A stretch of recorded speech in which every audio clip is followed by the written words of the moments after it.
বাংলাদেশ জাতীয় ফুটবল দলে যোগ দিলেন ইংলিশ প্রিমিয়ার লিগ তারকা হামজা চৌধুরী। ফ্রান্স প্রবাসী ফাহমিদুল ইসলাম ও কানাডা প্রবাসী সামিত হোসেন ইতিমধ্যেই জাতীয় দলের অনুশীলনে অংশ নিয়েছেন। এই তিনজন বাংলাদেশি বংশোদ্ভূত প্রবাসী ফুটবলার এখন দেশের হয়ে খেলতে প্রস্তুত।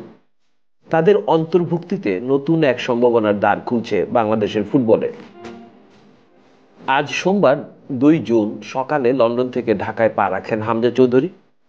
লেস্টার সিটি থেকে চলতি মৌসুমে ধারে ইংলিশ প্রিমিয়ার লিগের ক্লাব শেফিল্ড ইউনাইটেডে খেলা এই মিডফিল্ডারের আগেই বাংলাদেশের হয়ে আন্তর্জাতিক অভিষেক হয়েছে। ভারতের বিপক্ষে একটি ম্যাচে লাল সবুজের জার্সি গায়ে মাঠে নেমেছিলেন তিনি। তবে এবারই প্রথমবারের মতো দেশের মাটিতে বাংলাদেশ জাতীয় দলের হয়ে খেলবেন তিনি।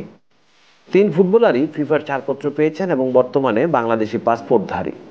তাদের জাতীয় দলে অন্তর্ভুক্তি শুধুই আনুষ্ঠানিকতার অপেক্ষায় ছিল। অবশেষে সব আনুষ্ঠানিকতা পেরিয়ে তারা মাঠে নামার জন্য এখন প্রস্তুত। আগামী 4 জুন ঢাকার বঙ্গবন্ধু স্টেডিয়ামে প্রস্তুতি ম্যাচে মুখোমুখি হবে বাংলাদেশ ও ভুটান। এরপর 10 জুন একই মাঠে অনুষ্ঠিত হবে এএফসি এশিয়ান কাপের বাছাই পর্বের গুরুত্বপূর্ণ ম্যাচ, যেখানে প্রতিপক্ষ হবে শক্তিশালী সিঙ্গাপুর। এই দুটি ম্যাচকে ঘিরেই বাংলাদেশে এসেছেন হামজা, ফাহমিদুল এবং সামিত। জাতীয় দলের কোচ ও নির্বাচকরা এই তিনজনকে মূল একাদশে রাখার বিষয়েও ইতিবাচক ইঙ্গিত দিয়েছেন। হামজা চৌধুরী তো ইতোমধ্যেই ব্রিটিশ মিডিয়ায় নিজের জায়গা করে নিয়েছেন। তার অভিজ্ঞতা এবং ইউরোপিয়ান ফুটবলের মানসিকতা বাংলাদেশ দলের মাঝ মাঠে এক নতুন মাত্রা যোগ করবে বলে মনে করছেন বিশেষজ্ঞরা। বাংলাদেশের ফুটবল দীর্ঘদিন ধরেই আন্তর্জাতিক পর্যায়ে কাঙ্ক্ষিত সাফল্য পায়নি, তবে প্রবাসী খেলোয়াড়দের অন্তর্ভুক্তি নতুন এক যুগের সূচনা করতে পারে।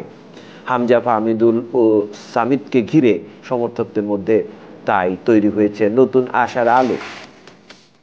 হামজা চৌধুরী, ফাহমিদুল ইসলাম এবং সামিত হোসেন তিনজনই এখন শুধু জাতীয় দলের অংশই নন, বরং দেশের ফুটবলের ভবিষ্যতের সম্ভাবনা।